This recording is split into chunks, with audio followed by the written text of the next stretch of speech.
नमस्कार। स्वागत है आप सभी का मेरे YouTube चैनल साहित्य की सतरंगी दुनिया में। और आज मैं लेकर के आई हूँ मुंशी प्रेमचंद की लिखी कहानी अलगोजा। यह एक बहुत ही सुंदर कहानी है जिसमें यह दर्शाया गया है कि एक स्त्री चाहे तो घर को किस तरह से बसा सकती है और चाहे तो बसे बसाए घर को किस तरह से एक स्त्री उजाड़ सकती है। तो आइए सुनते हैं कहानी अलगोजा। भोला महतो ने पहली स्त्री के मर जाने के बाद दूसरी सगाई की तो उसके लड़के रघु के लिए बुरे दिन आ गए। रघु की उम्र उस समय केवल 10 वर्ष की थी। चैन से गांव में गुल्ली डंडा खेलता। माँ के आते ही चक्की में जुतना पड़ा।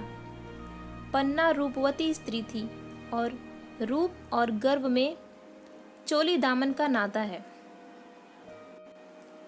वह अपने हाथों से कोई काम न करती। गोबर रघु निकालता, बैलों को सानी रघु देता, रघु ही जूठे बर्तन मांजता। भोला की आंखें कुछ ऐसी फिरी कि उसे रघु में सब बुराइयां ही बुराइयां नजर आती। पन्ना की बातों को वह प्राचीन मर्यादानुसार आंखें बंद करके मान लेता था। रघु की शिकायतों की जरा परवाह न करता। नतीजा यह हुआ कि रघु ने शिकायत करना ही छोड़ दिया। किसके सामने रोए? बाप ही नहीं, सारा गांव उसका दुश्मन था। बड़ा जिद्दी लड़का है। पन्ना को तो कुछ समझता ही नहीं। बेचारी उसका दुलार करती है, खिलाती है, पिलाती है। यह उसी का फल है। दूसरी औरत होती तो निबाह न होता।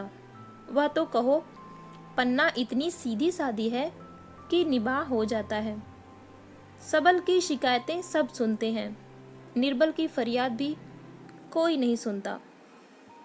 रघु का हृदय माँ की ओर से दिन दिन फटता जाता था।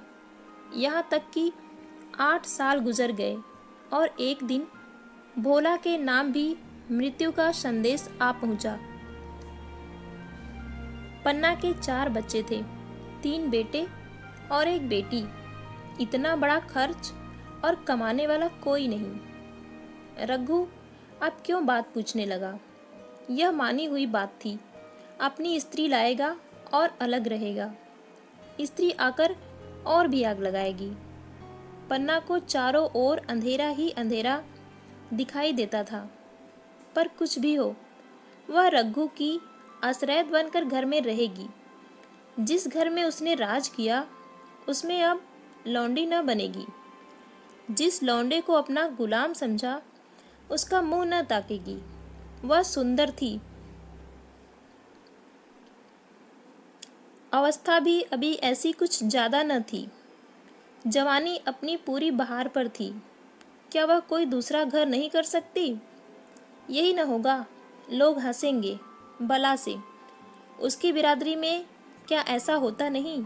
ब्राह्मण ठाकुर थोड़ी ही थी कि नाक कट जाएगी। यह तो उन्हीं ऊंची जातों में होता है कि घर में चाहे जो कुछ करो, बाहर पर्दा ढका रहे। वह तो संसार को दिखाकर दूसरा घर कर सकती है। फिर वह रघु की दबैल बनकर क्यों रहे? भोला को मरे 1 महीना गुजर चुका था। संध्या हो गई थी। पन्ना इसी चिंता में पड़ी हुई थी कि सहसा उसे ख्याल आया, लड़के घर में नहीं हैं।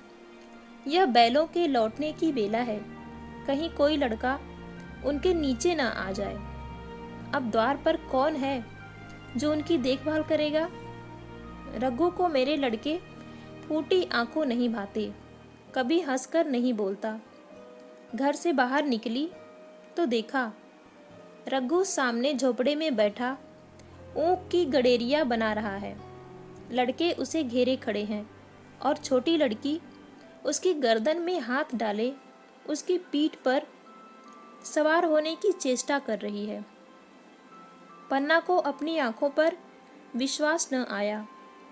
आज तो यह नई बात है। शायद दुनिया को दिखाता है कि मैं अपने भाइयों को कितना चाहता हूँ और मन में छुरी रखी हुई है, घात मिले तो जान ही ले ले। काला सांप है काला सांप, कठोर स्वर में बोली। तुम सब के सब वहाँ क्या करते हो? घर में आओ, सांझ की बेला है, गोरू आते होंगे। रघु ने विनीत नेत्रों से देखकर कहा, मैं तो हूँ ही काकी, डर किस बात का है? बड़ा लड़का केदार बोला, काकी, रघु दादा ने हमारे लिए 2 गाड़ियां बना दी हैं। यह देख, एक पर हम और कुन्नू बैठेंगे, दूसरी लक्ष्मण और झुनिया। दादा दोनों गाड़ियां खींचेंगे। यह कहकर वह एक कोने से 2 छोटी छोटी गाड़ियां निकाल लाया। 4 पहिए लगे थे। बैठने के लिए तख्ते और रोक के लिए दोनों तरफ बाजू थे। पन्ना ने आश्चर्य से पूछा, ये गाड़ियां किसने बनाई? केदार ने चिढ़कर कहा, रघु दादा ने बनाई है, और किसने? भगत के घर से बसूला और रुखानी मांग लाए और चटपट बना दी। खूब दौड़ती है काकी। बैठे खुन्नू, मैं खींचूं। खुन्नू गाड़ी में बैठ गया। केदार खींचने लगा। चर चर शोर हुआ, मानो गाड़ी भी इस खेल में लड़कों के साथ शरीक है। लक्ष्मण ने दूसरी गाड़ी में बैठकर कहा, दादा खींचो। रघु ने झुनिया को भी गाड़ी में बिठा दिया और गाड़ी खींचता हुआ दौड़ा। तीनों लड़के तालियां बजाने लगे। पन्ना चकित नेत्रों से यह दृश्य देख रही थी और सोच रही थी कि यह वही रघु है या कोई और। थोड़ी देर के बाद दोनों गाड़ियां लौटी। लड़के घर में जाकर इस यान यात्रा के अनुभव बयान करने लगे। कितने खुश थे सब, मानो हवाई जहाज पर बैठ आए हों। कुन्नू ने कहा, काकी, सब पेड़ दौड़ रहे थे। लक्ष्मण और बचिया कैसी भागी, सबकी सब दौड़ी। केदार, काकी, रघु दादा दोनों गाड़ियां एक साथ खींच ले जाते हैं। झुनिया सबसे छोटी थी। उसकी व्यंजना शक्ति उछल कूद और नेत्रों तक परिमित थी। तालियां बजा बजाकर नाच रही थी। खुन्नू, अब हमारे घर गाय भी आ जाएगी काकी। रघु दादा ने गिरधारी से कहा है कि हमें एक गाय ला दो। गिरधारी बोला, कल लाऊंगा। केदार, 3 सेर दूध देती है काकी, खूब दूध पिएंगे। इतने में रघु भी अंदर आ गया। पन्ना ने अवहेलना की दृष्टि से देखकर पूछा, क्यों रघु, तुमने गिरधारी से कोई गाय मांगी है? रघु ने क्षमा प्रार्थना के भाव से कहा, हाँ मांगी तो है, कल लाएगा। पन्ना, रुपए किसके घर से आएंगे, यह भी सोचा है? रघु, सब सोच लिया है काकी। मेरी यह मुहर नहीं है, इसके 25 रुपए मिल रहे हैं। 5 रुपए बचिया के मुजा दे दूंगा, बस गाय अपनी हो जाएगी। पन्ना सन्नाटे में आ गई। अब उसका अविश्वासी मन भी रघु के प्रेम और सज्जनता को अस्वीकार न कर सका। बोली, मुहर को क्यों बेच देते हो? गाय की अभी कौन जल्दी है? हाथ में पैसे हो जाए तो ले लेना। सुना सुना गला अच्छा न लगेगा। इतने दिनों गाय नहीं रही तो क्या लड़के नहीं जिए? रघु दार्शनिक भाव से बोला, बच्चों के खाने पीने के यही दिन है काकी। इस उम्र में न खाया तो फिर क्या खाएंगे? मुहर पहनना मुझे अच्छा भी नहीं मालूम होता। लोग समझते होंगे कि बाप तो गया, इसे मुहर पहनने की सूझी है। भोला मैं तो गाय की चिंता ही में चल बसे। न रुपए आए और न गाय मिली। मजबूर थे। रघु ने यह समस्या कितनी सुगमता से हल कर दी। आज जीवन में पहली बार पन्ना को रघु पर विश्वास आया। बोली, जब गहना ही बेचना है तो अपनी मुहर क्यों बेचोगे? मेरी हसूली ले लेना। रघु, नहीं काकी, वह तुम्हारे गले में बहुत अच्छी लगती है। मर्दों को क्या, मुहर पहने या ना पहने। पन्ना, चल मैं बूढ़ी हुई, अब हसूली पहनकर क्या करना है? तू अभी लड़का है, तेरा गला अच्छा न लगेगा। रघु मुस्कुराकर बोला, तुम अभी से कैसी बूढ़ी हो गई? गांव में है कोई तुम्हारे टक्कर का? रघु की सरल आलोचना ने पन्ना को लज्जित कर दिया। उसके रूखे मुरझाए मुख पर प्रसन्नता की लाली दौड़ गई। 5 साल गुजर गए। रघु का सा मेहनती, ईमानदार, बात का धनी दूसरा किसान गांव में न था। पन्ना की इच्छा के बिना कोई काम न करता। उसकी उम्र अब 23 साल की हो गई थी। पन्ना बार बार कहती, भैया बहू को विदा करा लाओ, कब तक नैहर में पड़ी रहेगी? सब लोग मुझी को बदनाम करते हैं कि यही बहू को नहीं आने देती। मगर रघु टाल देता था, कहता कि अभी जल्दी क्या है। उसे अपनी स्त्री का रंग ढंग का कुछ परिचय दूसरों से मिल चुका था। ऐसी औरत को घर में लाकर वह अपनी शांति में बाधा नहीं डालना चाहता था। आखिर एक दिन पन्ना जिद में आकर के कहा, तो तुम न लाओगे? कह दिया कि अभी कोई जल्दी नहीं है। तुम्हारे लिए जल्दी न होगी, मेरे लिए तो जल्दी है। मैं आज आदमी भेजती हूँ। पछताओगी काकी, उसका मिजाज अच्छा नहीं है। तुम्हारी बला से जब मैं उससे बोलूँगी ही नहीं तो क्या हवा से लड़ेगी? रोटियां तो बना लेगी। मुझसे भीतर बाहर का सारा काम नहीं होता। मैं आज बुलाए लेती हूँ। बुलाना चाहती हो बुला लो, मगर फिर यह ना कहना कि यह मेहरिया को ठीक नहीं करता, उसका गुलाम हो गया। न कहूँगी, जाकर 2 साड़ियाँ और मिठाई ले आ। तीसरे दिन मुलिया मैके से आ गई। दरवाजे पर नगाड़े बजे, शहनाइयों की मधुर ध्वनि आकाश में गूंजने लगी। मुंह दिखावे की रस्म अदा हुई। वह इस मरुभूमि में निर्मल जलधारा थी। गेहुआ रंग था, बड़ी बड़ी नोकीली पलकें, कपोलों पर हल्की सुर्खी, आंखों में प्रबल आकर्षण। रघु उसे देखते ही मंत्रमुग्ध हो गया। प्रातःकाल पानी का घड़ा लेकर चलती, तब उसका गेहुआ रंग प्रभात की सुनहरी किरणों से कुंदन हो जाता। मानो उषा अपनी सारी सुगंध, सारा विकास और उन्माद लिए मुस्कुराती चली जाती हो। मुलिया मैके से ही जली भुनी आई थी। मेरा शौहर छाती फाड़कर काम करे और पन्ना रानी बैठी रहे, उसके लड़के रईस जादे बने घूमे। मुलिया से यह बर्दाश्त न होगा। वह किसी की गुलामी न करेगी। अपने लड़के तो अपने होते ही नहीं, भाई किसके होते हैं? जब तक पर नहीं निकलते हैं, रघु को घेरे हुए हैं। ज्यों ही जरा सयाने हुए, पर झाड़कर निकल जाएंगे, बात भी न पूछेंगे। एक दिन उसने रघु से कहा, तुम्हें इस तरह गुलामी करनी हो तो करो, मुझसे ना होगी। रघु, तो फिर क्या करूं? तू ही बता। लड़के तो अभी घर का काम करने लायक भी नहीं है। मुलिया, लड़के रावत के हैं, कुछ तुम्हारे नहीं हैं। यही पन्ना है जो तुम्हें दाने दाने को तरसाती थी, सब सुन चुकी हूँ मैं लौंडी बनकर न रहूँगी। रुपए पैसे का मुझे हिसाब नहीं मिलता।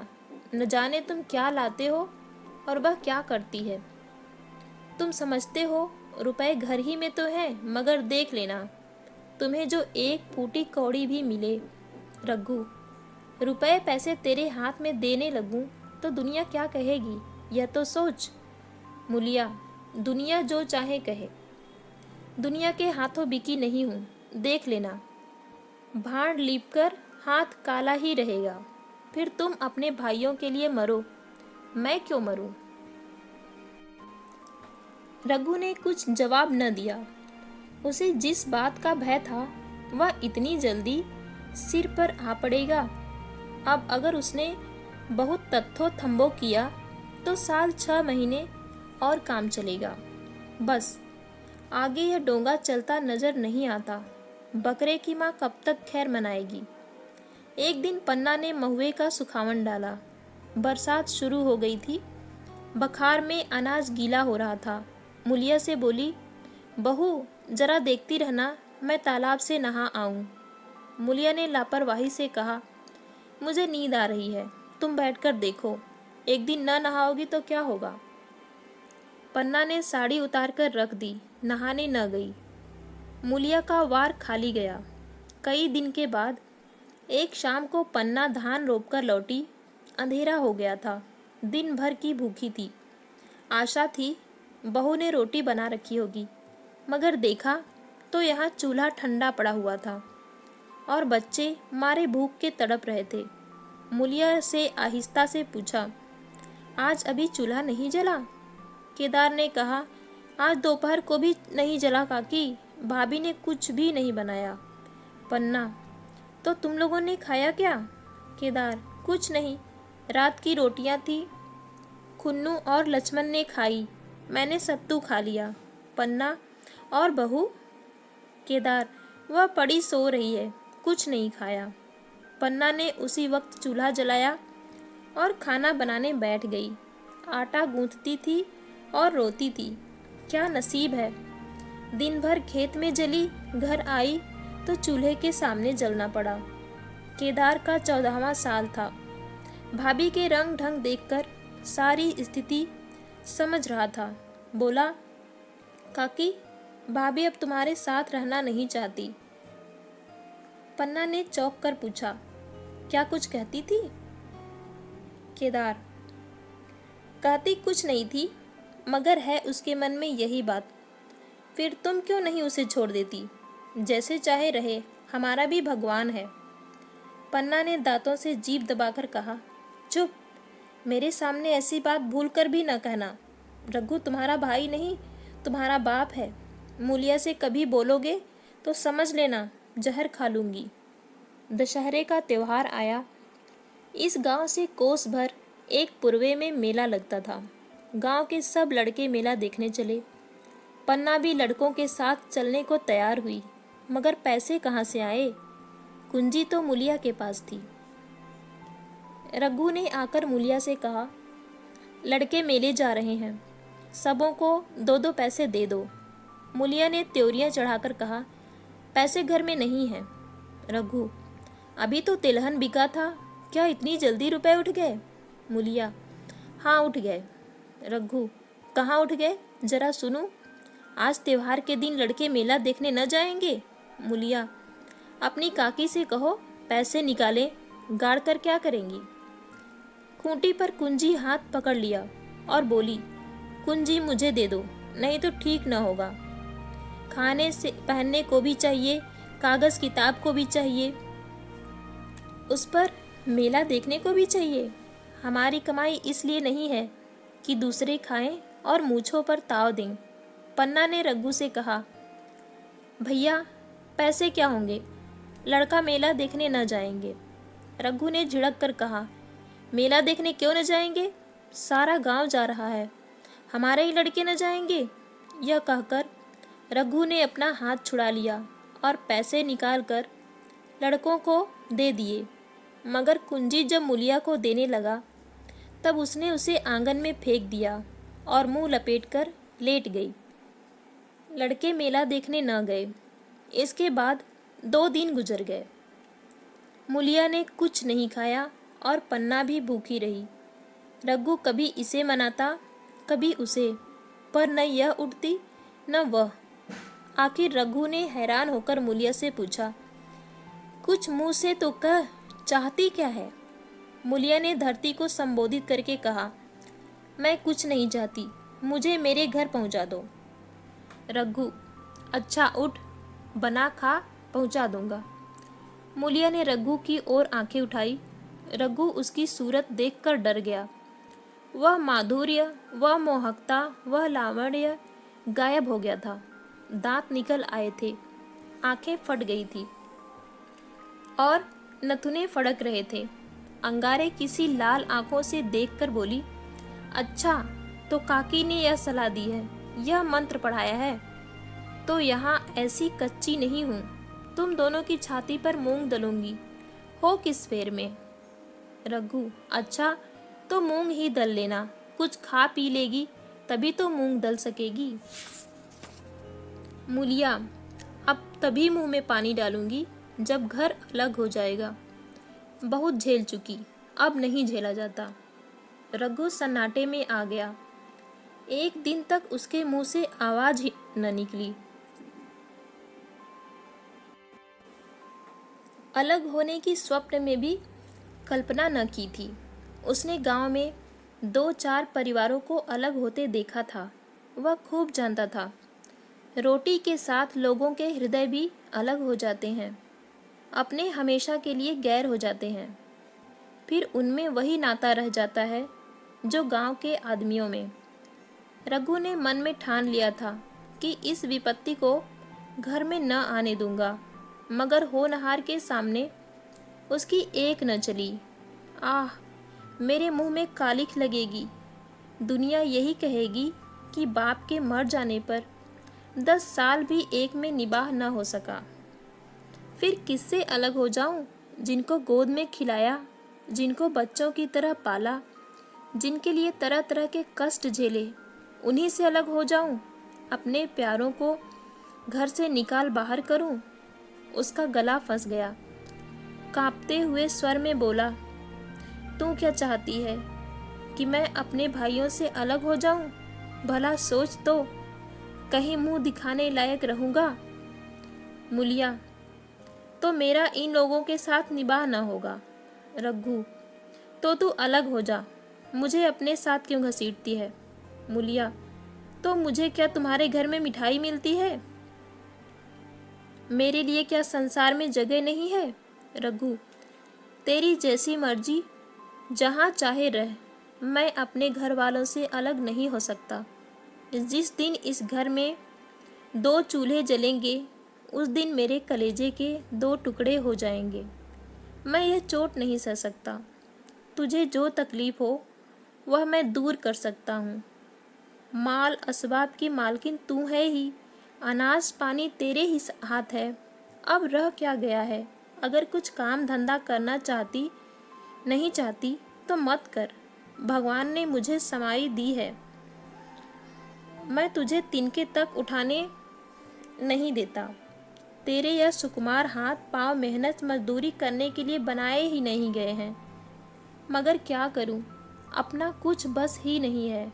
फिर भी तेरा जी कोई काम करने को न चाहे, मत कर। मगर मुझसे अलग होने को न कह, तेरे पैरों पड़ता हूँ। मुलिया ने सिर से आंचल खिसकाया और जरा समीप आकर बोली, मैं काम करने से नहीं डरती, न बैठे बैठे खाना चाहती हूँ, मगर मुझसे किसी की धौंस नहीं सही जाती।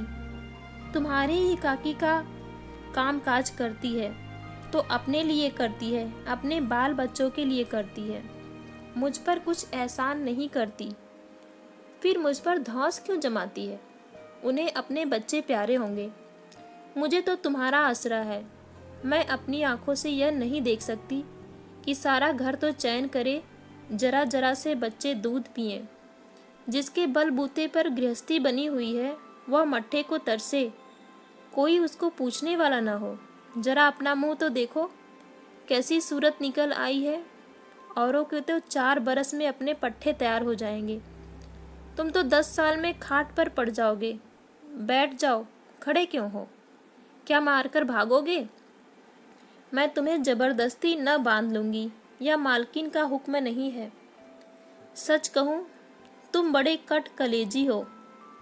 मैं जानती ऐसे निर्मोहिये से पाला पड़ेगा तो इस घर में भूल से न आती भी तो मन न लगाती, मगर अब तो मन तुमसे लग गया।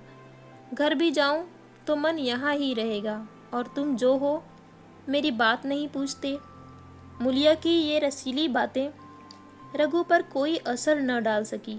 वह उसी रुखाई से बोला, मुलिया, मुझसे यह न होगा। अलग होने का ध्यान करते ही मेरा मन न जाने कैसा हो जाता है। यह चोट मुझसे न सही जाएगी। मुलिया ने परिहास करके कहा, तो चूड़ियाँ पहनकर अंदर बैठो ना। लाओ, मैं मूछें लगा लूँ। मैं तो समझती थी कि तुम में भी कुछ कल बल है, अब देखती हूँ तो निरे मिट्टी के लौंदे हो।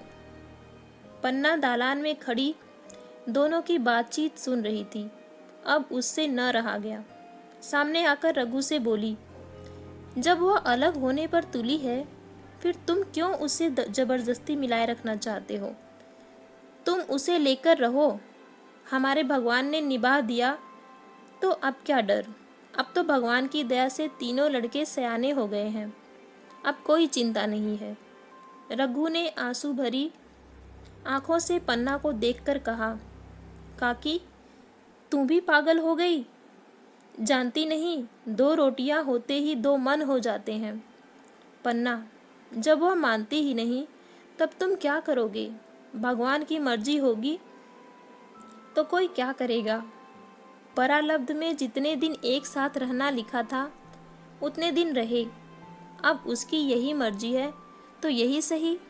तुमने मेरे बाल बच्चों के लिए जो कुछ किया वह भूल नहीं सकती। तुमने इनके सिर हाथ न रखा होता तो आज इनकी न जाने क्या गति होती, न जाने किसके द्वार पर ठोकरें खाते होते, न जाने कहाँ कहाँ भीख मांगते फिरते। तुम्हारा जस मरते दम तक गाऊंगी। अगर मेरी खाल तुम्हारे जूते बनाने के काम आते तो खुशी से दे दूं। चाहे तुम अलग हो जाओ, पर जिस घड़ी पुकारोगे कुत्ते की तरह दौड़ी आऊंगी। यह भूल कर भी न सोचना कि तुमसे अलग होकर मैं तुम्हारा बुरा चेतूंगी। जिस दिन तुम्हारा अनभल मेरे मन में आएगा उसी दिन विष खाकर मर जाऊंगी। भगवान करे तुम दूधो नहाओ, पूतो फलो, मरते दम तक यही आशीष मेरे रोए रोए से निकलती रहेगी। और अगर लड़के भी अपने बाप के हैं तो मरते दम तक तुम्हारा पोस मानेंगे। यह कहकर पन्ना रोती हुई वहां से चली गई। रघु वहीं मूर्ति की तरह बैठा रहा। आसमान की ओर टकटकी लगी थी और आंखों से आंसू बह रहे थे। पन्ना की बातें सुनकर मुलिया समझ गई कि अपने पौ 12 हैं। चटपट उठी, घर में झाड़ू लगाई, चूल्हा जलाया और कुएं से पानी लाने चली। उसकी टेक पूरी हो गई थी। गांव में स्त्रियों के 2 दल होते हैं, एक बहुओं का, दूसरा सासों का। बहुएं सलाह और सहानुभूति के लिए अपने दल में जाती हैं और सासें अपने में। दोनों की पंचायतें अलग होती हैं। मुलिया को कुएं पर 2-3 बहुएं मिल गईं। एक से पूछा, आज तो तुम्हारी बुढ़िया बहुत रोध हो रही थी। मुलिया ने विजय के गर्व से कहा, इतने दिनों से घर की मालकिन बनी हुई है, राजपाट छोड़ते किसे अच्छा लगता है बहन। मैं उनका बुरा नहीं चाहती, लेकिन एक आदमी की कमाई में कहाँ तक बरकत होगी। मेरे भी तो यही खाने पीने के, पहनने के, ओढ़ने के दिन हैं। अभी उनके पीछे मरो, फिर बाल बच्चे हो जाए, उनके पीछे मरो, सारी जिंदगी रोते ही कट जाएगी। एक बहू बुढ़िया यही चाहती है कि यह सब जन्म भर लौंडी बनी रहे, मोटा झोटा खाएं और पड़ी रहे। दूसरी बहू, किस भरोसे पर कोई मरे, अपने लड़के तो बात नहीं पूछे, पराये लड़कों का क्या भरोसा। कल इनके हाथ पैर हो जाएंगे, फिर कौन पूछता है। अपनी अपनी मेहरिया का मुंह देखेंगे। पहले ही से फटकार देना अच्छा है, फिर तो कोई कलंक न होगा। मुलिया पानी लेकर गई, खाना बनाया और रघु से बोली, जाओ नहा लो, रोटी तैयार है। रघु ने मानो सुना ही नहीं, सिर पर हाथ रखकर द्वार की तरफ ताकता रहा। मुलिया, क्या कहती हूँ कुछ सुनाई देता है? रोटी तैयार है, जाओ नहा आओ। रघु, सुन तो रहा हूँ, क्या बहरा हूँ? रोटी तैयार है तो जाकर खा ले, मुझे भूख नहीं है। मुलिया ने फिर नहीं कहा, जाकर चूल्हा बुझा दिया, रोटियां उठाकर छींके पर रख दी और मुंह ढांक कर लेट रही। जरा देर में पन्ना आकर बोली, खाना तैयार है, नहा धोकर खा लो, बहू भी भूखी होगी। रघु ने झुंझलाकर कहा, काकी तू घर में रहने देगी कि मुंह में कालिख लगाकर कहीं निकल जाऊं? खाना तो खाना ही है, आज न खाऊंगा कल खाऊंगा, लेकिन अभी मुझसे न खाया जाएगा। केदार, क्या अभी मदरसे से नहीं आया? पन्ना, अभी तो नहीं आया, आता ही होगा।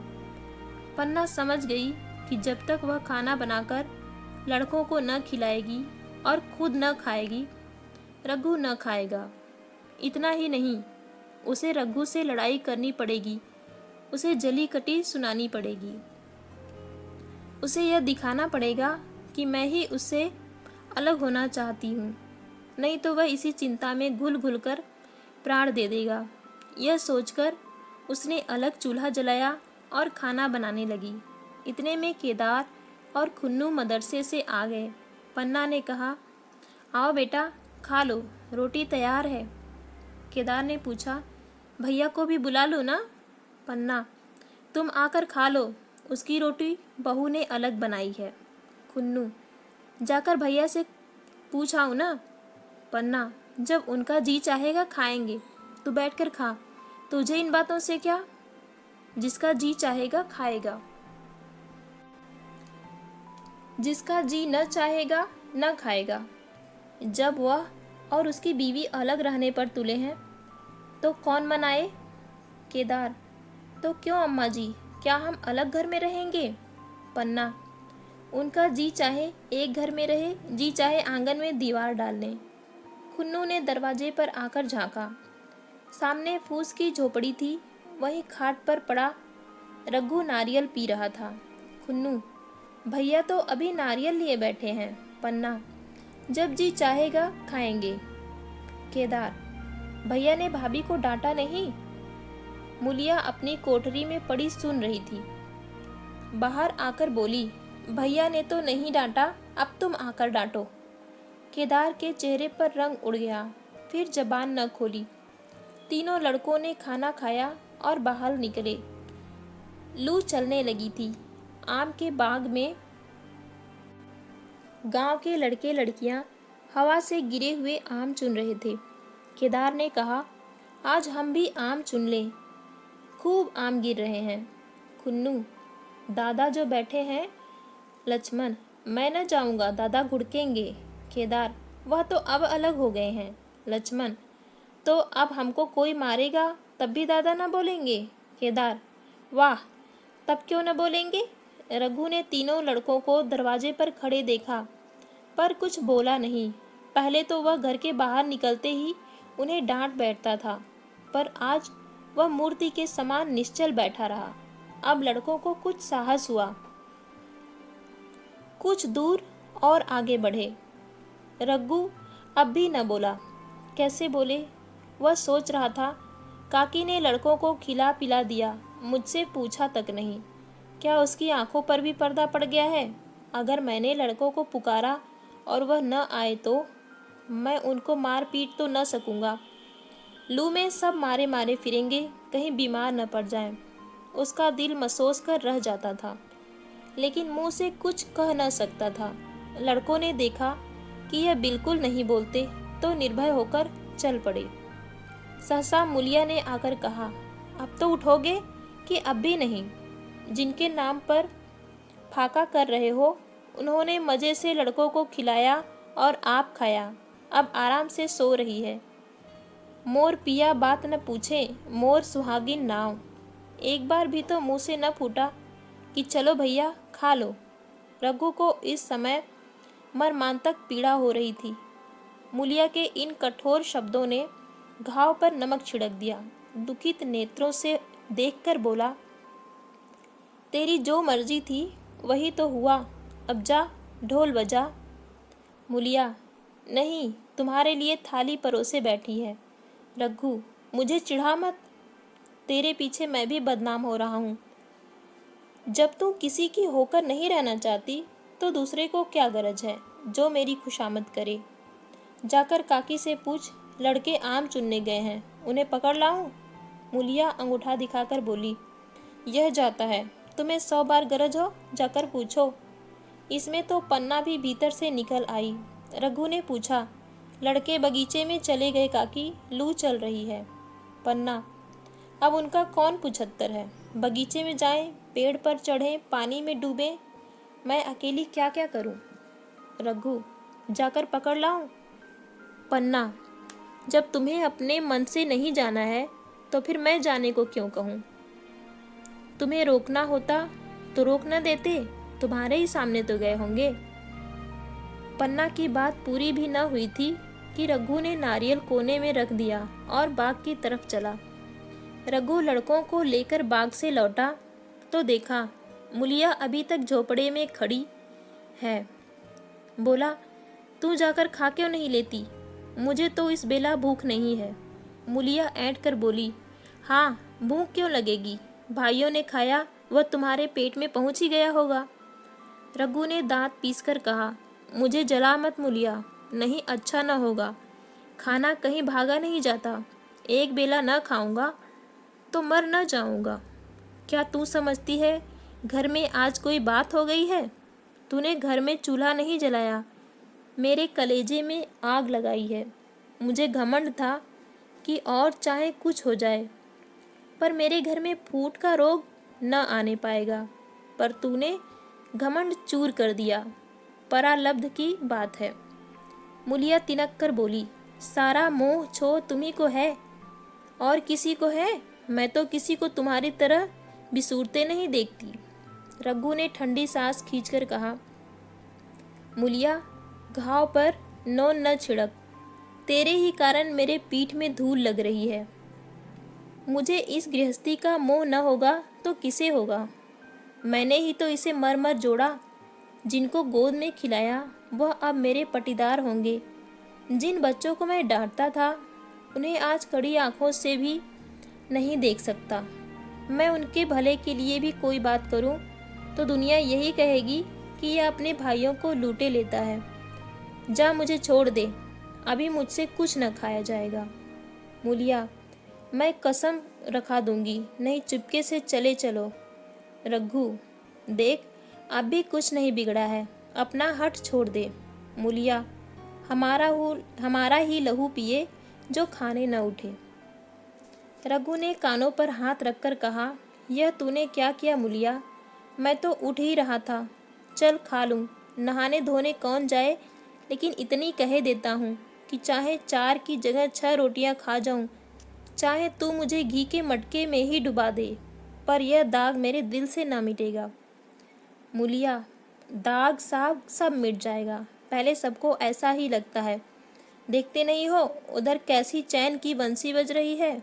वह तो मना ही रही थी कि किसी तरह यह सब अलग हो जाए। अब वह पहले किसी चांदी तो नहीं है कि जो कुछ घर में आवे सब गायब। अब क्यों हमारे साथ रहने लगी? रघु ने आहत स्वर में कहा, इसी बात का तो मुझे गम है। काकी ने मुझे ऐसी आशा न थी। रघु खाना खाने बैठा तो कौर विष के घूंट सा लगता था।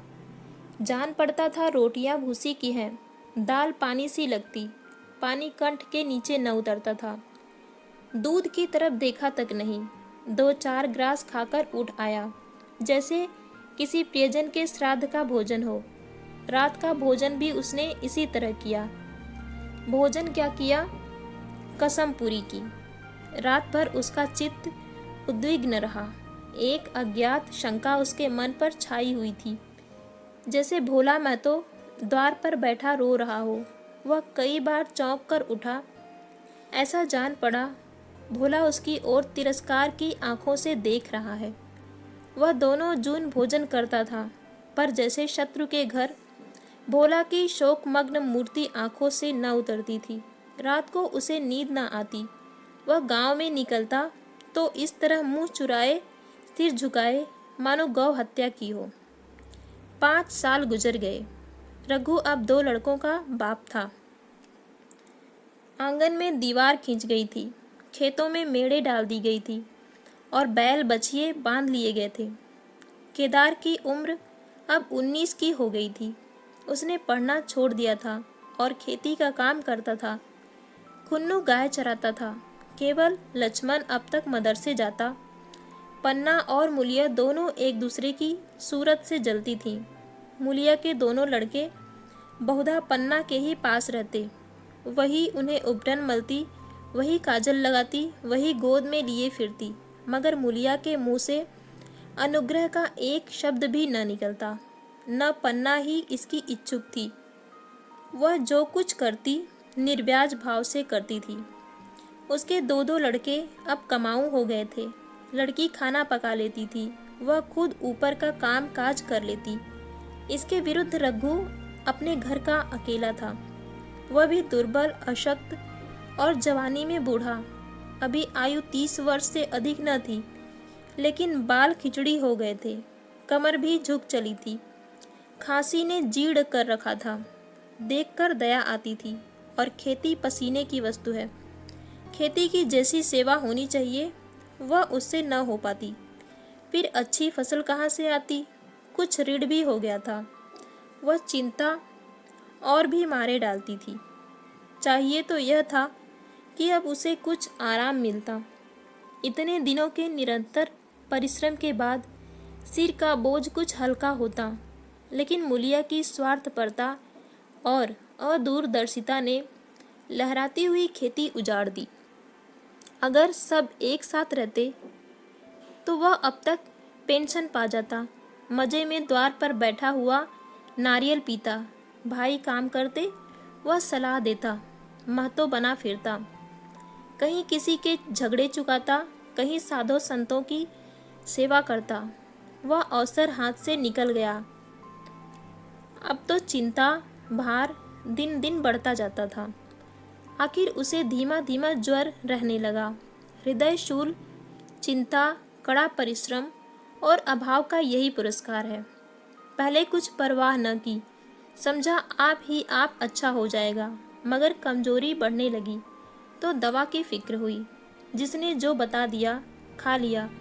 डॉक्टरों और वैद्यों के पास जाने की सामर्थ्य कहाँ, और सामर्थ्य भी होती तो रुपए खर्च कर देने के सिवा और नतीजा ही क्या था। जीर्ण ज्वर की औषधि आराम और पुष्टिकारक भोजन है। न वह बसंत मालती का सेवन कर सकता था और न आराम से बैठकर बलवर्धक भोजन कर सकता था। कमजोरी बढ़ती ही गई। पन्ना को अवसर मिलता तो वह आकर उससे तसल्ली देती, लेकिन उसके लड़के अब रघु से बात भी न करते थे। दवा दारू तो क्या करते, उसका और मजाक उड़ाते। भैया समझते थे कि हम लोगों से अलग होकर सोने और ईंट रख लेंगे। भाभी भी समझती थी सोने से लज जाऊंगी, अब देखें कौन पूछता है। सिसक सिसक कर न मरे तो कह देना। बहुत हाय हाय भी अच्छी नहीं होती। आदमी उतना काम करे जितना हो सके, यह नहीं कि रुपए के लिए जान दे दे। पन्ना कहती, रघु बेचारे का कौन दोष है। केदार कहता, चल मैं खूब समझाता हूँ। भैया की जगह मैं होता तो डंडे से बात करता। मजाल थी कि औरत यूँ जिद करती। ये सब भैया की चाल थी, सब सधी बधी बात थी। आखिर एक दिन रघु का टिमटिमाता हुआ जीवन दीपक बुझ गया। मौत ने सारी चिंताओं का अंत कर दिया। अंत समय उसने केदार को बुलाया था, पर केदार को ऊँख में पानी देना था। डरा कहीं दवा के लिए न भेज दें। बहाना बना दिया।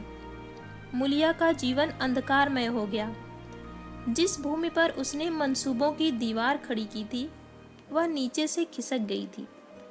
जिस खूंटे के बल पर वह उछल रही थी वह उखड़ गया था।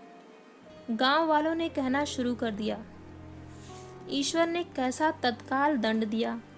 बेचारी मारे लाज के अपने दोनों बच्चों को लिए रोया करती। गांव में किसी को मुंह दिखाने का साहस न होता। प्रत्येक प्राणी उसे यह कहता हुआ मालूम होता, मारे घमंड के धरती पर पांव न रखती थी। आखिर सजा मिल गई कि नहीं? अब इस घर में कैसे निर्वाह होगा? वह किसके सहारे रहेगी? किसके बल पर खेती होगी? बेचारा रघु बीमार था, दुर्बल था, पर जब तक जीता रहा अपना काम करता रहा। मारे कमजोरी के कभी कभी सिर पकड़कर बैठ जाता और जरा दम लेकर फिर हाथ चलाने लगता था। सारी खेती तहस नहस हो रही थी। उसे कौन संभालेगा? अनाज की डांठें खलिहान में पड़ी थी, ऊख अलग सूख रही थी। वह अकेली क्या क्या करेगी? फिर सिंचाई अकेले आदमी का तो काम नहीं। 3-3 मजदूरों को कहाँ से लाए? गांव में मजदूर थे ही कितने? आदमियों के लिए खींचातानी हो रही थी। क्या करे? क्या न करे। इस तरह 13 दिन बीत गए। क्रियाकर्म से छुट्टी मिली। दूसरे ही दिन सवेरे मुलिया ने दोनों बालकों को गोद में उठाया और अनाज मारने चली। खलिहान में पहुंचकर उसने एक को तो पेड़ के नीचे घास के नर्म बिस्तर पर सुला दिया और दूसरे को वहीं बैठाकर अनाज मारने लगी। बैलों को हाँकती थी और रोती थी। क्या इसीलिए भगवान ने उसको जन्म दिया था? देखते देखते क्या से क्या हो गया। इन्हीं दिनों पिछले साल भी अनाज मारा गया था। वह रघु के लिए लोटे में शरबत और मटर की घुंगी लेकर आई थी। आज कोई उसके आगे है न पीछे, लेकिन किसी की लौंडी तो नहीं हूँ। उसे अलग होने का अब भी पछतावा न था। एकाएक छोटे बच्चे का रोना सुनकर उसने उधर ताका तो बड़ा लड़का उसे चुमकार कर कह रहा था, भैया चुप रहो, चुप रहो।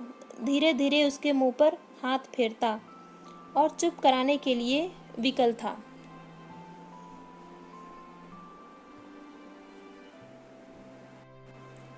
जब बच्चा किसी तरह चुप न हुआ तो वह खुद उसके पास लेट गया और छाती से लगाकर प्यार करने लगा। मगर जब यह प्रयत्न भी सफल न हुआ तो वह रोने लगा। उसी समय पन्ना दौड़ी आई और छोटे बालक को गोद में उठाकर प्यार करती हुई बोली, लड़कों को मुझे क्यों न दे आई बहू? हाय हाय, बेचारा धरती पर पड़ा लोट रहा है। जब मैं मर जाऊं तो जो चाहे करना, अभी तो जीती हूँ। अलग हो जाने से बच्चे तो अलग नहीं हो गए। मुलिया ने कहा, तुम्हें भी तो छुट्टी नहीं थी अम्मा, क्या करती? पन्ना, तो तुझे यहाँ आने की ऐसी क्या जल्दी थी? डांट मार न जाती? 3 लड़के तो हैं और किस दिन काम आएंगे। केदार तो कल ही मारने को कह रहा था, पर मैंने कहा पहले ऊख में पानी दे लो फिर आज मारना। मड़ाई तो 10 दिन बाद भी हो सकती है। ऊख की सिंचाई न हुई तो सूख जाएगी। कल से पानी चढ़ा हुआ है, परसों तक खेत पुर जाएगा, तब मड़ाई हो जाएगी। तुझे विश्वास न आएगा, जब से भैया मरे हैं केदार को बड़ी चिंता हो गई है। दिन में 100 बार पूछता है, भाभी बहुत रोती तो नहीं है? देख लड़के भूखे तो नहीं हैं? कोई लड़का रोता है तो दौड़ा आता है, देख अम्मा क्या हुआ, बच्चा क्यों रोता है? कल रो कर बोला, अम्मा मैं जानता था कि भैया इतनी जल्दी चले जाएंगे तो उनकी कुछ सेवा कर लेता। कहाँ जगाए जगाए उठता था, अब देखती हो पहर रात से उठकर काम में लग जाता है। खुन्नू कल जरा सा बोला, पहले हम अपनी ऊख में पानी दे लेंगे तब भैया की ऊख में देंगे। इस पर केदार ने ऐसा डांटा कि खुन्नू के मुंह से फिर बात न निकली। बोला, कैसी तुम्हारी और कैसी हमारी ऊख? भैया ने जिला न लिया होता तो आज या तो मर गए होते या कहीं भीख मांगते होते। आज तुम बड़े ऊख वाले बने हो। यह उन्हीं का पुण्य प्रताप है कि आज भले आदमी बन बैठे हो। परसों रोटी खाने को बुलाने गई तो मड़ैया में बैठा रो रहा था।